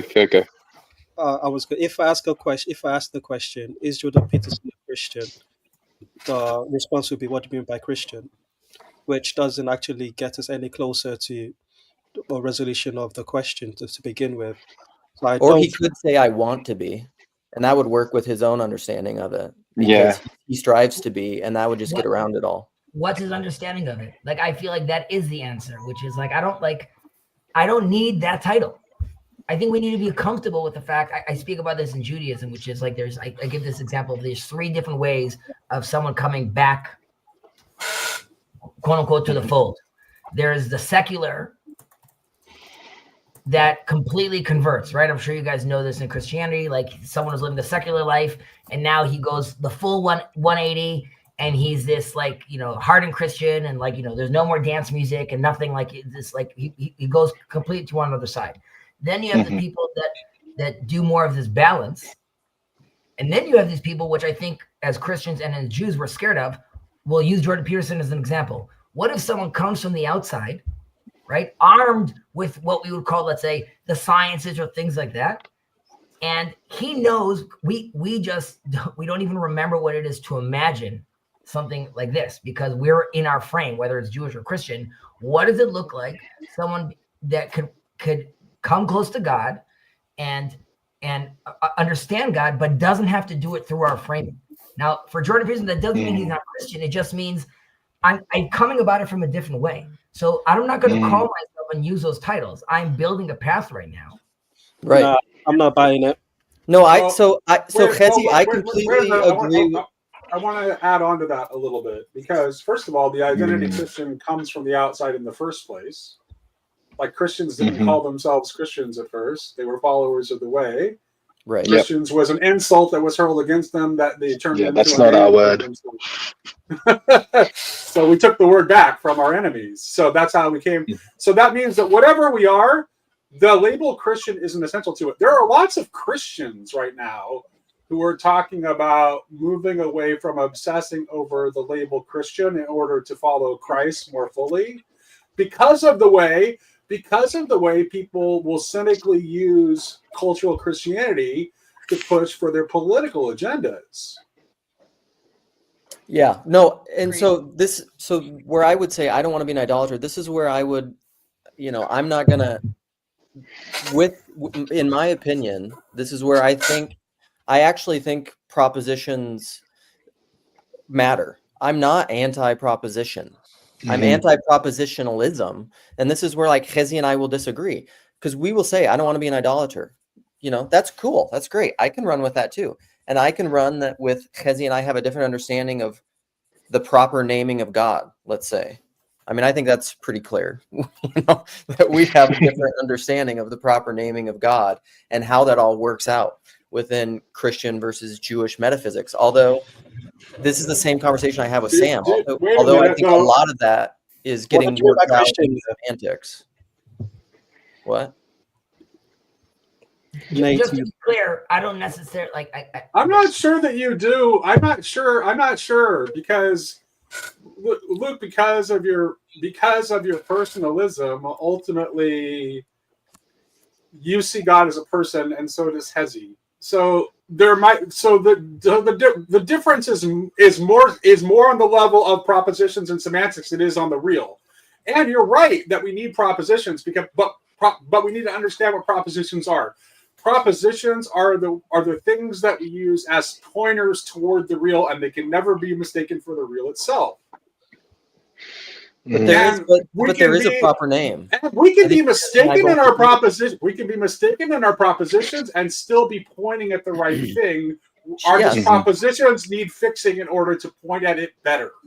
Yes, but Hezi and I would still both agree at the end that there is a problem. Which is, by the way, the soul of argument for the sake of heaven is fixing the propositions together so that they more accurately point toward the real. First of all, that's very true, Nate. And one of the prerequisites of argument for the heaven's sake is that you ultimately you're aiming towards like a certain point. You're disagreeing, but you're aiming towards clarification. But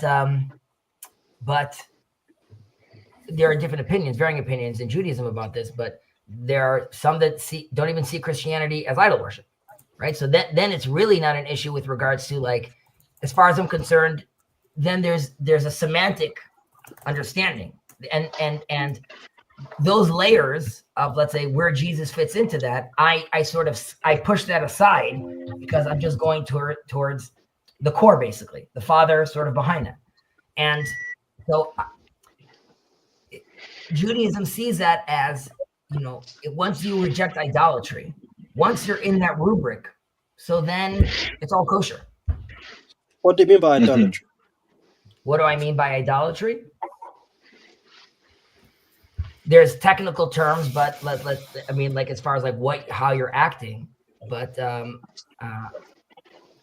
there's the veneration of a person seeing God as a actual and this is this is the tension, because once I say like seeing God as a certain person, this will bring up like, well, no, he is a person, right? Jake, like Luke, you'll have to sort of get into what that means. I would argue that most Christians don't see Jesus as you or me as a person, but there's something more than that, and I'm talking about the more than that. Yeah, this is an example of what I mean by it doesn't provide any more clarity to go the iconic thinking route. It just sort of paints over the question with niceties in a way, because you and I can both say yes. If you're against idolatry, you, me, and a Muslim can both sit here and say, if you're against idolatry, then you are with God. Phrase it that way. But then we can all say that and walk away and pretend as if we're in agreement without going further to say, okay, what do we actually mean by idolatry? But once we do that, then we have to have the conversation that we were avoiding in the first place. I gotta go, guys. See ya. See you later, Trey. I would disagree, Teo, because first of all, there's the recognition, right? Whether it's in our scripture or your scripture, we talk about, every knee shall bend and every, we're all gonna call out God's name. First of all, we have to take a step back and realize that happened with the Muslims and the Christians and the Jews. How amazing that is, that suddenly most billions of the people on earth recognize God's name, right? Which is a miracle. And at what point do we feel comfortable to say, like, we're going to take that as the win, right? Ty, you're saying, like, but what does that mean by idolatry? How about we both recognize that we're seeking and we want to orient ourselves towards God? We don't have to get to this place where you and I seeing things one-to-one, right? There's not one-to-one. We're never going to agree completely. But as long as we're living as neighbors on this planet and we're going to interact with each other, the rubber will meet the road at some point. And those propositions do affect behavior, participation in reality.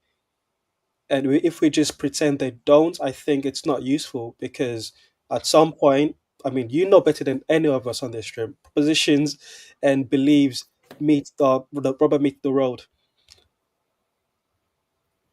I understand. I understand what you're. I do. Let me just make sure to frame this so that you see that I understand what is you're proposing, which I agree. I'm in favor of, which is, instead of holding tightly to the differences in dogma, recognizing the bigger story, to use Luke's term, the story behind the story, or the meaning behind the meaning, of what it is we're aiming at. And as long as that aim is in a similar direction, we can collaborate.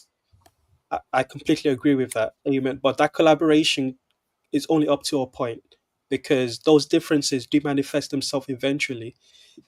And I'll rather I'm way more comfortable with saying, yes, these differences are there, and I understand why you've got that perspective and I've got mine, and I'm not expecting you to move from yours, and don't expect me to move from mine. That, I think, is a more reasonable posture for collaboration than pretending that. Go on. It's not only that you're saying that you recognize that I have my beliefs and you have yours. At that point, once you get to that common ground, the idea is you should rectify what it is to be a Christian, and a Muslim should rectify what it means to be a Muslim, and a Jew should rectify what it means. Once you get to that point that we're aiming towards the same thing, then the question is, I would say in Judaism, we suss this out in a certain sense, which is like, okay, now that I'm playing a game which has multiple characters on it, and assuming I believe that there's multiple channels to talk to the divine, how do I see these other people? So in Judaism, we come and say, great, as long as you're being, we'll call it the 7 Noahide laws, you got your ticket to the world to come, and we're all good in the hood. So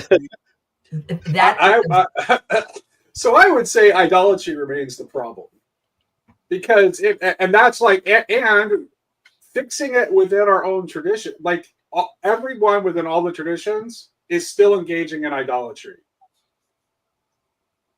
And you can tell that by the way we're acting in the world.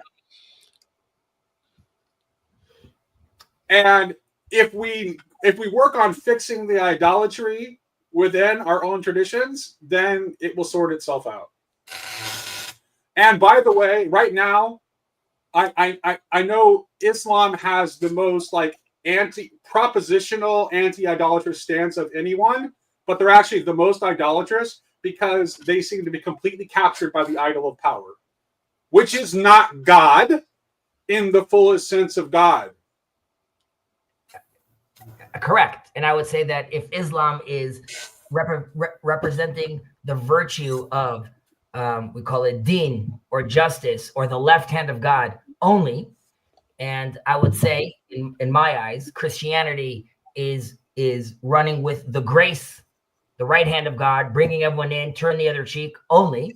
Judaism is trying to offer the synchronization of these values through what they call like tiferet or glory, basically, which you do both of these things. There's a place for justice and there's a place for grace. Both of them have to be, you have to have a balance of these things. So you are correct that only in the Jewish view, only justice leads to disaster. And we had this in the forefathers.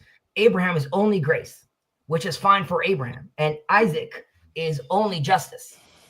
Jacob comes and offers the synchronization of both of those things, ultimately. Now, we don't have a complaint towards Abraham for just being justice. But once you want to build a nation, once you want to bring in all aspects of God, ultimately. And that's why God tells Moses in the burning bush, I'm the Lord of the forefathers, Abraham, Isaac, and Jacob, right? He doesn't say of your forefathers, is because he's letting him know each one of these people had a different relationship with me. I'm letting you know that they're all one. It's not at this point, at this stage of the game, Moses, it's not enough that you only see me through the prism of Abraham or only through the prism of Jacob or only the prism of Isaac. Rather, I'm looking for the whole picture. And I would say that even Islam, right, the promise to Hagar and Ishmael and the promise to Esau and Adam, which we see, let's say, through Christianity, both of them have a full story to manifest and engage in. So that's not idolatry. That's as long as Esau is doing what he's supposed to be doing and Ishmael is doing what they're supposed to be doing, then you're talking about then like, this three-legged stool that is supposed to stand firm. Yeah, except as generous as that interpretation and inclusive of that Jewish frame to include those, both Christianity and Islam in it, in a positive light, that's not sufficient for a Christian. It wouldn't be sufficient for a Muslim. Because the Christian thinks that all of the that is personified in the person of Christ, and the Muslim thinks all of that revelation is fulfilled in the Quran, and we're still there. I think,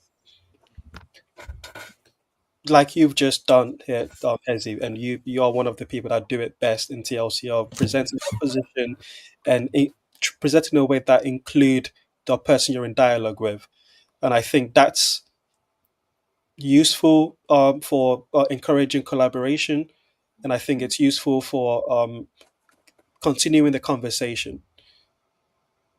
I just want to put that out there because I've been very defensive to what you're presenting, but I do see the goodness that you're doing.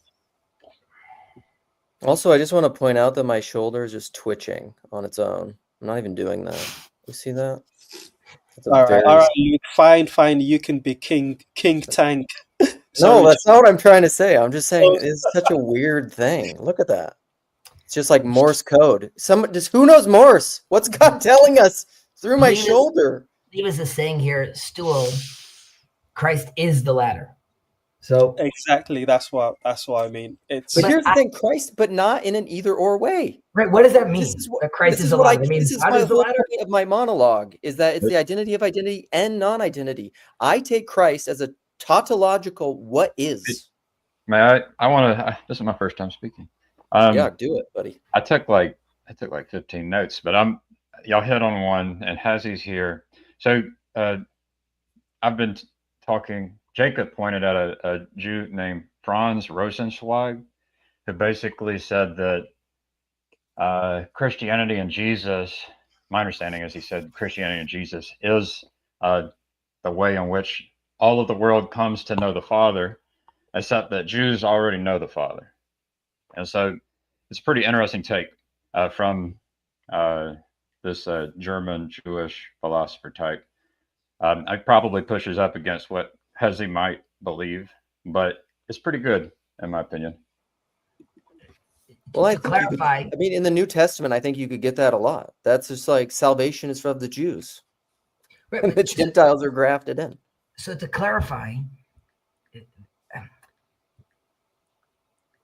there's this understanding that Abraham gave gifts to the concubine's children, and our sages tell us what were these gifts that he gave the concubine children, and our sages say he gave them names of tum'ah.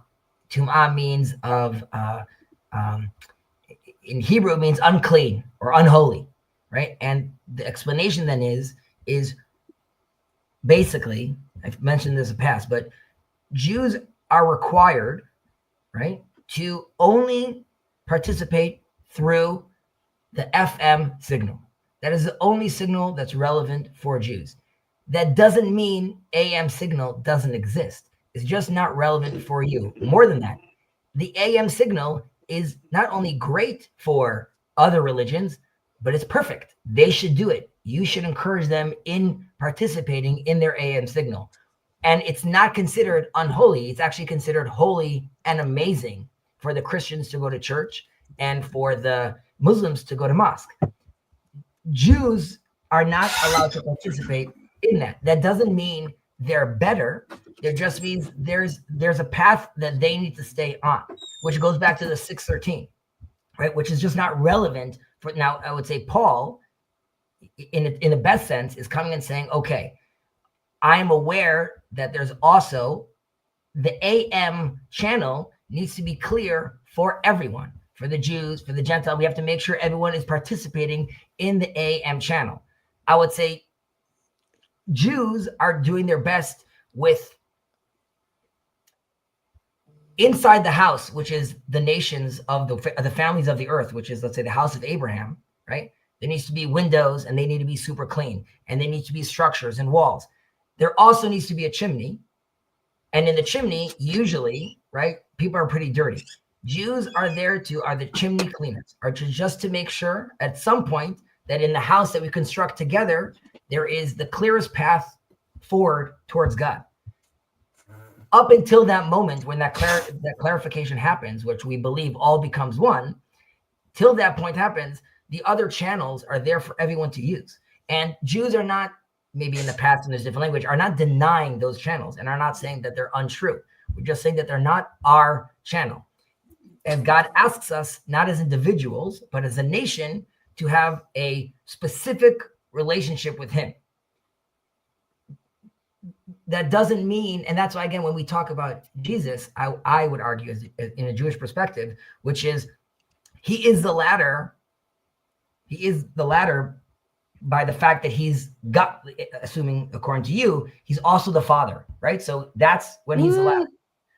I don't see, all I see when I see Jesus is just, you could call him prophet, but it's a mediator, right? To allow that signal to come down for Christians.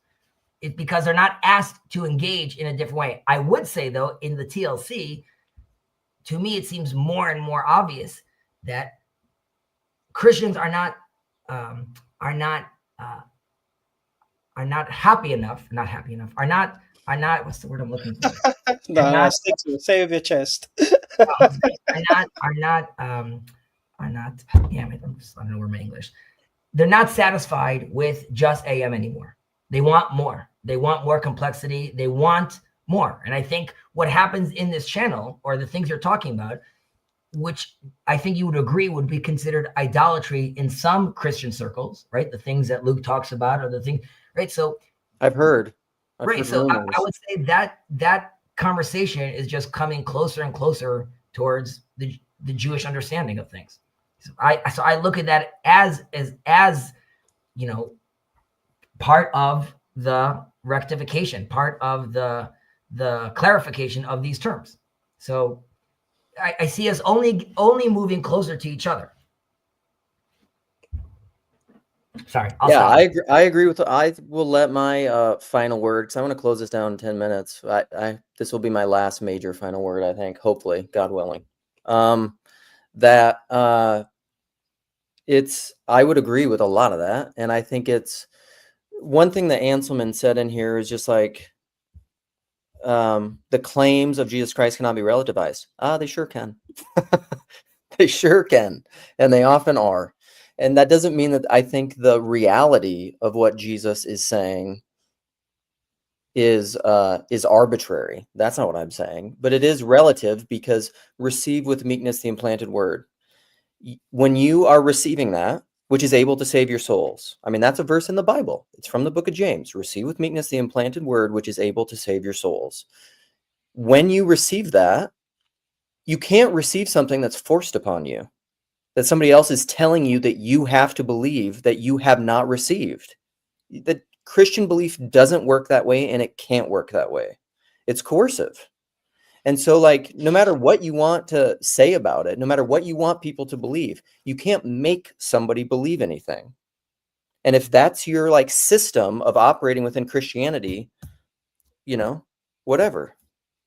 I'm going to tell you, I think it's wrong, but me telling you that, you might not receive what I'm saying, and I can't make you. So, like, what are we left to do? Anyhow, Gavin, Tayo, Laura.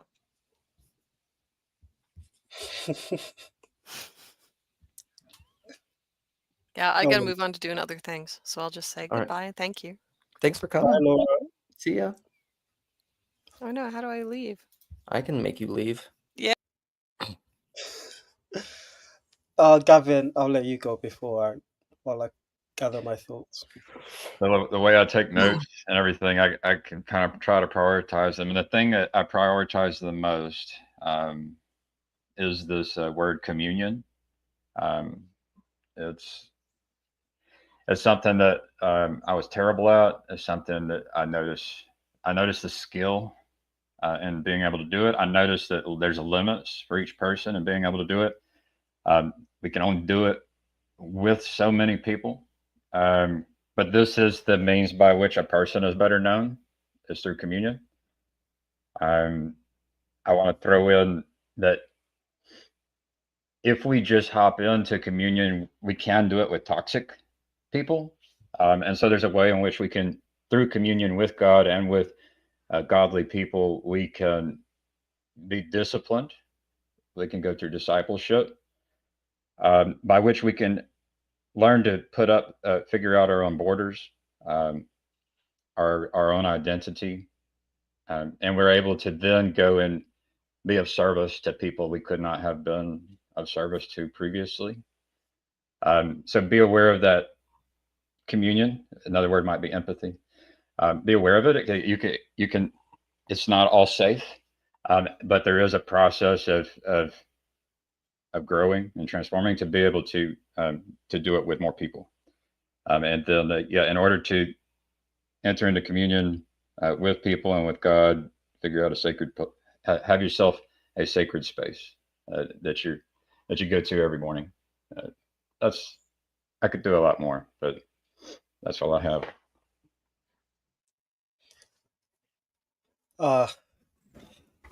I think that the Peterson and Sam debates revealed the state of the theist versus non-theist or atheist conversation or debate. And at that point, the atheists were saying that the truth claims of Christianity, I'll speak on Christianity particularly, but theism in general, the truth claims were false. And over the last decade or so, it's been revealed that, okay, even if the truth claim is false, there is some good that Christianity was doing for the culture that should be revived. And I think it would be a mistake, whilst Christians are excited by this new change in posture by the atheists to say, oh, there's some good in Christianity. If they're saying there's some good in Christianity, but it's still not true, I don't think that is much of a win as Christians think that it is. Okay, Hezi, close us out. This is all Joseph told me to listen to this, and it's very excellent, actually. So, talk sympathy. What the connected life. Anyhow, it was. Yeah, I was repeating what Joseph said there. The empathy and toxic empathy and sacred space is one he put out recently. So yeah, I just figured I'd amplify what Joseph says. I'll end with the Talmud story of a rabbi that has a vision. He calls on to Elijah, the prophet, and he asks Elijah, "Where is the Messiah? What's the deal?" And Elijah tells him, "The Messiah, bro, he's here. He's in Rome. Go visit him. He's standing by the gate." He goes to the gate. He sees Messiah there, and he has like these bandages, and he's like removing one bandage at a time, and he's with the lepers and the poor, and he asks Messiah, "Where are you?" And he says, "If you want me, I'll come today." So he's like, amazing. He goes back home. Messiah doesn't come. Next day, he goes to Elijah. He's like, "What's the deal? Where is he?" And Elijah, it says basically, if you really wanted him, basically, if you would have seen him, he would have come. But the attitude is what Messiah is telling this rabbi, and what we're learning from this is, if you just came to Rome and then you left, then you didn't realize that the Messiah was sitting with the lepers and the poor. Did you even recognize these people? Did you see these people? Because Messiah is saying, if you want me, sit down over here. Understand that everyone has to come back. No one's being left behind. But if you're still in your little rubric, then you're not ready for me yet. Then I'm still here. I have to take off these bandages. We haven't healed yet. But if you would have stayed there and said like, "Oh, I understand. You're saying you can't come until I bring all these people back with me." So I would say that for all of us, whether it's Muslims or Christians or Jews, our job in this day and age is to, specifically when these divides are becoming smaller and smaller, is to consciously look and try to see the image, right? This is what ultimately Esau and Jacob, right? Jacob sees Pnei El. I saw the face of God in him, in his brother that he was terrified from. And this is also ultimately what we hope. Jacob tells Esau, "Come with me." And Esau says, "I'll come later on." And it's sort of left open hanging. He doesn't, when does Esau come back? And that's sort of our conversation that we're having right now, that even that blessing that was stolen from Esau, that was sort of stolen by force. Jacob did not want to take on that second blessing. That second blessing is for the Christian world. And by that, I mean, it's for the Christian world to promulgate these ideas the way they do and the way they have. Jacob is supposed to eventually remove that blessing from it and adorn Esau back with it eventually. So I think we're moving towards there. And I think the most important thing is to constantly look and search for the image in the other, and let those other disagreements either work themselves out, or ultimately by truly seeing the image in each other, it's very, very difficult then to have these divides between us. Awesome. Thanks for coming, guys. Until next time, on to the rest of the things in the day. God bless.